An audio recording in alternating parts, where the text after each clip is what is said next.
కోసము దాన్ని ఒక అడ్డాగా మార్చింది ఎస్ఐబిని ఒక అడ్డాగా మార్చి రాజకీయ నాయకుల మాలాంటి రాజకీయ నాయకుల ఫోన్లు ట్యాబ్ చేయడము, వ్యాపారస్తుల ఫోన్ ట్యాబ్ చేయడము, అడ్వకేట్ల ఫోన్ ట్యాబ్ చేయడము, సినిమాల ఫోన్లు ట్యాబ్ చేయడము. ఇంతకన్నా ఘోరమైన ఇంకోటి ఉస్మానియా యూనివర్సిటీకి సంబంధించి ప్రొఫెసర్ల ఫోన్ కూడా ట్యాబ్ చేశారు. ప్రొఫెసర్లది వాళ్ళ కూడా స్టేట్మెంట్ కడేశారు. వాళ్ళ స్టేట్మెంట్ కడేశారు. నేను గ్రూప్ 1 ఎగ్జామ్ సంబంధించి పేపర్ లీకేజ్ సంబంధించి ఫైట్ చేస్తుంటే ఆ రోజు అరెస్ట్ చేశాను. నేను ముందుగానే పోలీసు వాళ్ళు మా ఇంటికి వచ్చి నువ్వు పోతున్నావు అని చెప్పని. నీకెట్లా చేస్తుంటే సమాధానం లేదు. ఇక ఇంతకంటే ఘోరం ఇంకో అసలు విషయం ఏంటంటే, ఇంకా ఆశ్చర్యకరమైన విషయం ఏంటంటే టీఎస్పీఎస్సీ పేపర్ లీకేజ్ కేసును విచారిస్తున్న జడ్జి ఫోన్ కూడా ట్యాప్ చేశారు. హైకోర్టు జడ్జి ఫోన్ కూడా ట్యాప్ చేశారు.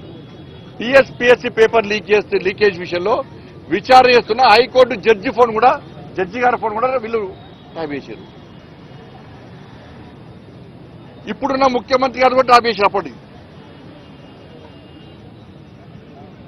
ఇది దీంతో పాటు అనేక లావాదేవీలకు సంబంధించి వీళ్ళు దీన్ని లబ్ధి పొందిన జిల్లా. అసలు ఈ ప్రభాకర్ రావు అంటోడు, ఈ రాధాకిషోర్ పెద్ద లఫంగాలు వీళ్ళిద్దరు ఫాల్తుగాలు వీళ్ళిద్దరు. నేను ఈ భాష మాట్లాడుతూ నాకే సిగ్గనిపిస్తున్నది. వాళ్ళు చేసిన భాగవతం లోపల వాళ్ళు చెప్తుంటే వీళ్ళను సమాజం క్షమించదు. వీళ్ళకు ఉరిశిక్ష చేస్తే ఒక్కసారి చచ్చిపోతారు. ఉరిశిక్ష ఏది వీడు క్షణం ఆ రోజు నేను కానీ మా పార్టీ కార్యకర్తలు కానీ మా నాయకులు కానీ ఇతర పార్టీ నాయకులను ఎంత క్షోభకు గురి చేశారో ఈ ఫాల్తుగాళ్ళు ఇద్దరు ఎంత క్షోభకు గురి చేశారో వాళ్ళు చెప్తుంటే విషయాలు చెప్తుంటే నిజంగానే షాక్ గురైనా. ఆశ్చర్యం అనిపించింది. గింత నీచులా గింత ఫాల్తుగాళ్ళ వీళ్ళని ఏం చేసింది రేవంత్ రెడ్డి ప్రభుత్వం రాగానే కథం ఒకడు అమెరికా వీకిండు, ఇంకో అరెస్ట్ చేయడానికి గిన్ని సంవత్సరాలు పట్టింది. కాపాడే ప్రయత్నం రేవంత్ రెడ్డి ప్రభుత్వం చేస్తున్నది.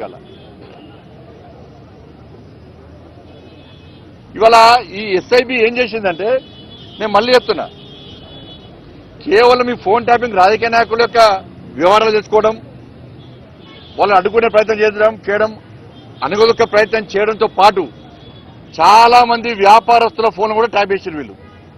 వాళ్ళ లావాదేవీలు, వాళ్ళ బిజినెస్ ట్రాన్సాక్షన్స్ కానీ వాళ్ళ బిజినెస్ సంబంధించి అన్ని రహస్యాలు తెలుసుకొని ఫోన్ చేసి కేసీఆర్ కొడుకు ఫోన్ చేసి వాళ్ళని బ్లాక్ మెయిల్ చేసి వేల కోట్ల రూపాయలు దొబ్బిపోయారంటే గిరే ఫోన్ ట్యాపింగ్ కావాలని.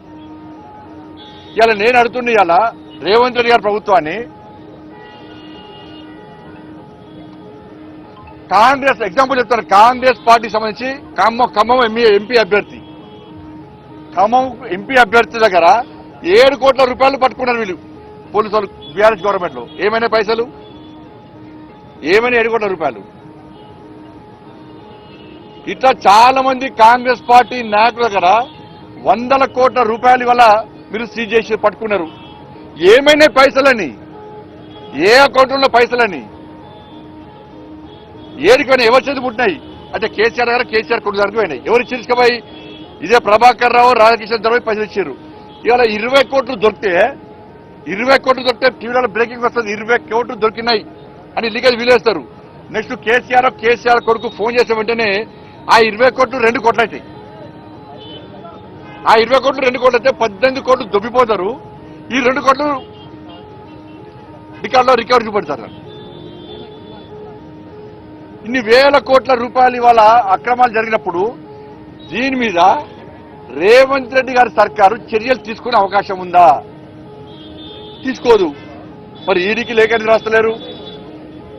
ఈడీకి లెటర్ రాస్తే ఇవన్నీ దీని విచారణ జరుపుతారు కదా.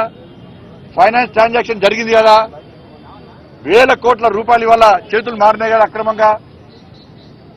ఇవాళ నడుతున్న సిట్ అధికారులు చాలా మంచి ఆఫీసర్లు. ఈ ఇద్దరి అధికారుల మీద మాకు ఏం వ్యతిరేకత లేదు. ఇద్దరు చాలా నిజాయితీ గల ఆఫీసర్లు, మంచి పేరుంది. కానీ మాకున్న అనుమానం వల్ల ఈ రేవంత్ రెడ్డి గారి సర్కార్ మీద మాత్రమే అనుమానం. సంవత్సరమే 1000 ఫోన్లు ట్యాప్ చేసినట్టు ఆధారాలు దొరికినాయి. మీకు ఎన్ని సంవత్సరాలు వస్తారు దీన్ని? ఇంకా ఎన్ని సంవత్సరాలు నడుపుతారు దీన్ని? కమిషన్లు ఇస్తారా, టైం పాస్ చేస్తారా? కమిషన్లు రిపోర్ట్ ఇచ్చాక ఎవరు చెల్లించుకోలేదా? ఇన్ని సంవత్సరాలకి సంవత్సరం దాటింది, ఏ ఒక్క రాజకీయ నాయకుల మీద అరెస్ట్ చేసిరా మీరు? కేసీఆర్ గారిని, కేసీఆర్ కుటుంబం మీద చర్యలు తీసుకుని అరెస్ట్ చేసిరా ఎవరన్నా?